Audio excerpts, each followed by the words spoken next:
बिस्मिल्लाहिर्रहमानिर्रहीम। आज हम गए हुए हैं और लियाल साहब के फार्म पे हम हैं मौजूद।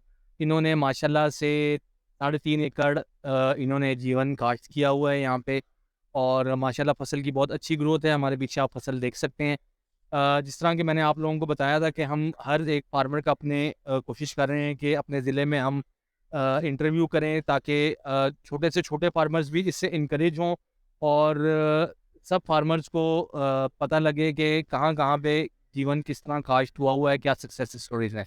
तो खालिद साहब, थैंक यू सो मच हमें इनवाइट करने के लिए। मुझे थोड़ा-सा अपना आप बैकग्राउंड काइंडली बता दें कि आपका बैकग्राउंड क्या है और आप जीवन की फील्ड में किस तरह आए हैं? जी। बेसिकली मैं ओवरसीज़ एम्प्लॉयमेंट प्रमोटर हूँ बिल्कुल, ठीक है और इस्लामाबाद में सारा वक़्त गुज़रा। लेकिन जब से पता चला कि जी नार्क ने एक वैरायटी जीवन के नाम से निकाली है और उसमें आगे बढ़ने का स्कोप भी है, सर। बिल्कुल, ठीक है सर। तो हर इंसान आगे बढ़ने की कोशिश करता है, तो हमने भी उसी तवज्जुह से दोस्तों के ज़रिए जीवन हासिल किया और 2020 से मैं इस काश्तकारी के साथ जीवन की मुंसलिक हूँ। बिल्कुल, ठीक है सर। तो 2020 में आपने किस तरह स्टार्ट किया था और अब आप कितने एकड़ पे हैं? थोड़ा-सा ये भी हमें जी, काइंडली 2020 में हमने 1 एकड़ का सीड से हमने स्टार्ट किया था और आज अल्हम्दुलिल्लाह 3 एकड़ पे हैं, साढ़े 3 एकड़ हमने जीवन लगाया हुआ है।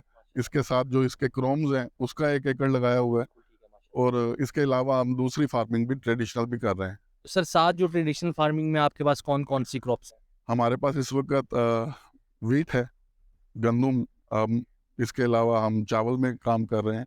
इसके अलावा देसी गार्लिक पे काम कर रहे हैं, प्याज़ पे काम कर रहे हैं। बिल्कुल, बहुत ज़बरदस्त। मतलब आपने सर आपका काम आप भी एग्रीकल्चर फील्ड में 2020 में एंटर हुए और जीवन को देख के आप एंटर हुए और साथ आपने जीवन के साथ फिर आपने और भी क्रॉप्स पे काम करना शुरू जी, किया। बिल्कुल। आपको जी, मतलब बिल्कुल। मज़ा आया इस हाँ जी, फील्ड में बिल्कुल। आके? देखिए, एग्रीकल्चर एक ऐसा शोबा है, मैंने बेसिकली हम सभी अगर पीछे जाएँ तो हम ज़रई घरानों से ही हमारा ताल्लुक है, तो ज़राअत हमारे वैसे भी खून के अंदर है बिल्कुल, और आने वाला वक़्त भी हम जो देख रहे हैं, वो भी ज़राअत का है। बिल्कुल ठीक है। तो उस हवाले से अगर देखा जाए तो हमने इसको प्रोफ़ेशन के तौर पे अपना लिया है। हाँ, अब जो हम कर रहे हैं, ये प्रोफ़ेशनली कर रहे हैं। बिल्कुल सही है सर। तो इंशाल्लाह हम इसको आगे बढ़ाना चाह रहे हैं और आगे लेके जाएँगे अच्छा सर, इंशाल्लाह। माशाल्लाह फ़सल आपकी बहुत ज़बरदस्त खड़ी है, साथ-साथ जी। 8-8 पत्तों पे है। माशाल्लाह। और अब हमें थोड़ा-सा ये बताएँ कि आपने इसको ऑर्गेनिक मल्च भी की हुई है। थोड़ा-सा ये जी, बताएँ कि आपने इसको किस टेक्नोलॉजी पे कास्ट किया हुआ है, कितना बेड है? जी, और जी। उसके साथ-साथ आप हमें ये भी बताइएगा कि ज़मीन की तैयारी से लेकर आपने अभी तक हम फरवरी में खड़े हैं, तो आपने इसको क्या-क्या फर्टिलाइज़र दिए हैं? और आप क्या इसको फॉलियर के ऊपर लेके चल रहे हैं? ये थोड़ा-सा हमें काइंडली जी, इसकी ज़मीन की जो तैयारी है बेसिक, तो सबसे ज़्यादा जो ज़रूरी चीज़ है वो इसकी ज़मीन की तैयारी है। तो ज़मीन की तैयारी के दौरान हमने इसके अंदर जो मड डाला, शुगर मड भी डाला, फिर उसके अलावा गोबर भी, बिल्कुल ठीक है। गाय का गोबर लेकर और मुर्गी की वेस्ट बिल्कुल वो ठीक भी है। डाली इसके अंदर माशाल्लाह, ज़बरदस्त। और इसके अंदर ऑर्गेनिक करछी वालों का एक वो ऑर्गेनिक मैटर आ रहा है, वो भी इसके अंदर ऐड किया था 1-1 टन। ज़बरदस्त, बिल्कुल ठीक है। उसके बाद हमने इसको 14 इंच के बेड निकाल कर ठीक है, उसके ऊपर 2 लाइनों में काश किया है। 2 लाइनों में काट हाँ जी, और शुक्र माशाल्लाह। अच्छा, ग्रोथ आपके सामने है, हमने कम खादें यूज़ की हैं अभी तक। यानी कि इस जी, तरीके से नहीं है कि जी हमने बेबहा खादों का इस्तेमाल किया है। हाँ, फ़ोलियर इस पे हम करते रहे हैं वक़्तन-फ़वक़्तन, सर्दियों में, क्योंकि आपको पता है कि इस वक़्त कोहरा ज़्यादा और पड़ा है। ऑर्गेनिक मल्च भी है, तो हाँ, वसा भी रहता है हाँ जी। ज़मीन में, तो हमें ज़्यादातर इसी तरह हाँ, है कि फॉलियर के थ्रू ही हमें हाँ जी। इसको क्योंकि इस वक़्त लगाना कोहरा भी ज़्यादा पड़ा है, आपको पड़ता पता है, और सर्दी का जो दौरानिया है वो भी, इसको पानी लगाने में महीना डेढ़ लग जाता है, एक-एक पानी से दूसरे पानी का वक़्फ़ा।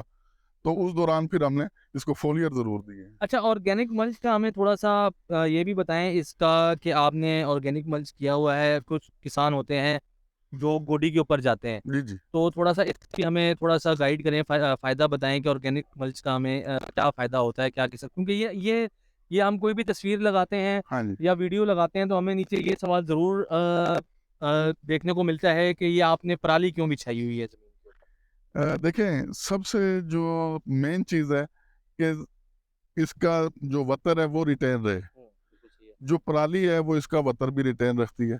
दूसरी चीज़ है कि जी ये ऑर्गेनिक मैटर है।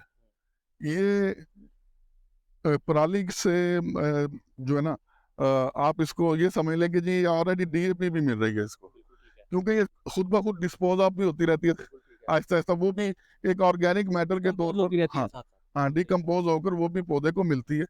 और साथ में इसका पत्थर मेंटेन रहता है, पौधा ठंडा रहता है। अभी देखिए जैसे सर्दियां थी, सर्दियों में पौधे को हीट की जरूरत थी, छोटा था, उसको हीट की जरूरत थी, तो उसको मल्चिंग में हीट पहुंच। अब गर्मियां आ रही हैं, गर्मियों में इसको ठंडक की जरूरत होगी, तो ये धूप से बचाएगा। तो ये दोनों तरफ से अच्छा काम कर रहा है। और इसमें हमने ये चीज़ भी सर पिछले साल भी हमने नोट की है, जो हीट वेव आई थी पिछले साल, जिस पे जीवन बहुत ज़्यादा जी अफेक्ट जी हुआ था, बिल्कुल जिन्होंने ऑर्गेनिक मल्च की हुई थी उनकी फसलें बच गई थी इससे, मल्चिंग की वजह से, और बिल्कुल ऐसा ही है। जिनकी पे मल्च नहीं था उनको ज़्यादा अफेक्ट। शाम भाई, आपको याद होगा कि पिछले साल आपने तकरीबन 18-19 टाइम इसकी प्रोडक्शन ली है, मैंने 19.5 टाइम प्रोडक्शन ली है। वो किस वजह से ली है? बिल्कुल ऐसे जब पौधे स्ट्रेस में नहीं थे। हमारी हमारी फसल पे हाँ, हीट वेव इतना स्ट्रेस नहीं आया जी। और वो सिर्फ पराली की वजह से ही था ना।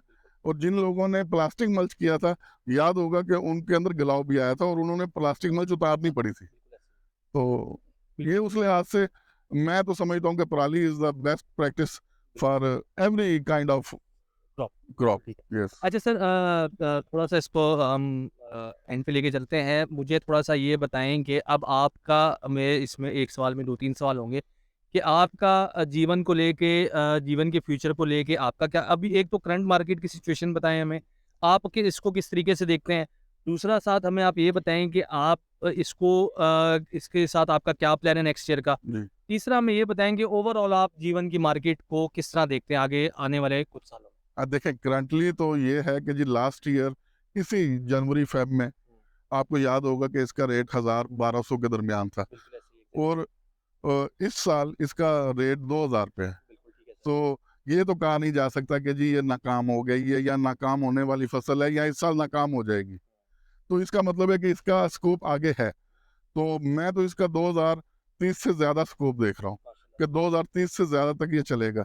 वैसे भी हम तो इस साल इसको बढ़ाएंगे जी और इसको डबल पे लेके जाएंगे इंशाल्लाह ताला। अगले साल 7-8 एकड़ का हमारा इरादा है जी।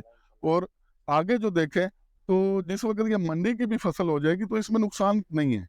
अगर ये 200 एकड़ पर 200 मन पर एकड़ भी देती है और 200 रुपये का ही आप 1 केजी लगा रहे हैं, चाइना का हम 500-550 रुपये का केजी ले रहे हैं, तो अगर इसको हम 200 रुपये केजी भी लगाएं, उससे हमारी आवाम को भी फायदा कि उसको सस्ता मिलेगा और हमें भी फायदा।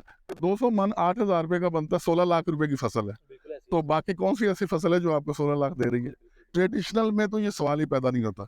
तो ये अल्लाह ताला ने एक पाकिस्तान को नार्क जीवन वालों की तरफ से एक तोहफा मिला हुआ है, ये नार्क जीवन सीड का। तो इसको मैं तो कहता हूँ कि जी हर किसान को लगाना चाहिए, भले वो एक कनाल पे ही लगाए, ताकि किसान इम्पावर हो। इस वक्त देखें अगर 5-7 साल इसका स्कोप बढ़ता है तो कितने और किसान हैं जो इम्पावर हो सकते हैं। पाकिस्तान के जो इस वक्त माशी हालात हैं, इसमें लोगों को बहुत ज़्यादा माशी क्राइसिस है। तो माशी क्राइसिस से निकलने के लिए ये बहुत एक अच्छी फसल है जो किसानों को मिली हुई है। बिल्कुल ठीक है sir, thank you so very much sir आपके टाइम के लिए खालिद भाई। बड़ी मेहरबानी जनाब, आप आए, आपने इज्जत अफजाई की और आके फार्म विजिट किया। Thank you so much. मेरे किसान भाई, मैं खालिद साहब का नंबर अपने इस वीडियो में डाल दूंगा, और आपको किसी भी तरीके की रहनुमाई की ज़रूरत हो, आपको सीड की इंक्वायरी करनी हो, उस तरीके से आपको फसल के हवाले से पूछना हो, किसी भी तरीके की मालूमात चाहिए तो आप खालिद साहब से डायरेक्ट रब्ता करके उनसे आप कोई भी किस्म की क्वेरी अपनी जो है ना वो पूछ सकते हैं। बाकी हम हाजिर हैं, और इस तरह के हम इंटरव्यूज़ का छोटे जो हमारे फार्मर्स हैं उनसे हम जारी रखेंगे। बेशक ज़्यादा उसने लगाया हुआ, छोटा कम लगाया हुआ हो, ये इंटरव्यूज़ हम इंशाल्लाह अपना कंटिन्यू रखेंगे, इंटरव्यूज़ की जो जर्नी है। तो ये क्रॉप बहुत ज़बरदस्त है, मैं फिर सबको रिकमेंड करूँगा, जिस तरह खालिद साहब ने कहा कि बेशक आप एक कनाल लगाएँ और एक कनाल से अपना सीड 1 एकड़ का बनाएँ और इस फसल को लगाएँ ज़रूर। तो thank you so much Khalid साहब आप। Thank you very much Hasham भाई। और मैं बल्कि इसमें ऐड करूंगा और आपका शुक्रिया भी अदा करूंगा कि आप लोगों के अंदर ये जो आगाही मुहिम चला रहे हैं इस सिलसिले में के जीवन के सिलसिले में, ये एक नेकी भी, और ये अल्लाह ताला आपको इसका अजर देगा। बंदा तो नहीं दे सकता, क्योंकि ये जितने लोग आपकी बात सुनेंगे और अगर वो लोग आपके सुनने पर इस तरफ आ जाते हैं बिल्कुल तो सही। कितने घराने खुशहाल होंगे। बिल्कुल ऐसे ही है सर। खुशहाल किसान, खुशहाल पाकिस्तान। सर हमारा मैं मेरे साथ बहुत सारे और भी दोस्त हैं जो जीवन को प्रमोट कर जी, रहे हैं बिल्कुल।